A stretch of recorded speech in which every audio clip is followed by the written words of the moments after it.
కర్నూలు సమీపంలోని గార్గేయపురం గ్రామం ఎంతో చరిత్రాత్మకమైనదని తిరుమలకు చెందిన గో సేవకులు రామకృష్ణ స్వామి కర్నూలులో అన్నారు. కాటమరాజు 7వ రాజధానిగా గార్గేయపురం ఉండేదని ఆయన కర్నూలులోని బీసీ భవన్లో ఏర్పాటు చేసిన మీడియా సమావేశంలో తెలిపారు. గార్గేయపురంలో ఉన్న శివాలయం ఎంతో ప్రసిద్ధి చెందిందని ఆయన తెలిపారు. ఈ శివాలయం సమీపంలో గో సంరక్షణశాలను ఏర్పాటు చేయాలని ఆయన డిమాండ్ చేశారు. శివాలయానికి సంబంధించిన భూములను ఆక్రమించుకోకుండా వాటిని పరిరక్షించాలని ఆయన ప్రభుత్వాన్ని డిమాండ్ చేశారు. గార్గేయపురంలో ఉన్న శివాలయాన్ని కాటమరాజు నిర్మించడాన్ని, ఆ దేవాలయాన్ని ఎంతో అభివృద్ధి చేయాల్సిన అవసరం ఎంతైనా ఉందని ఆయన ఈ సందర్భంగా తెలిపారు. కాటమరాజు నిర్మించినట్లు అక్కడి శిలాఫలకాలు, శిలా శాసనాలు గుర్తించామన్నారు.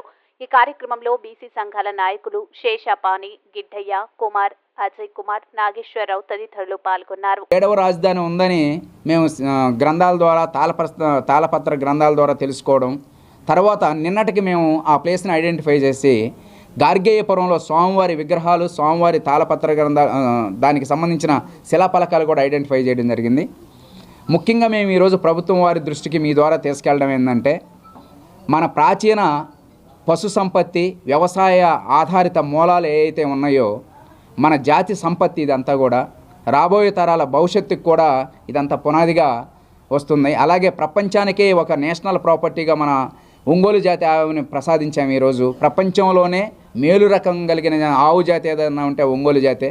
అది కాటమరాజు ప్రసాదించిన ప్రసాదితం.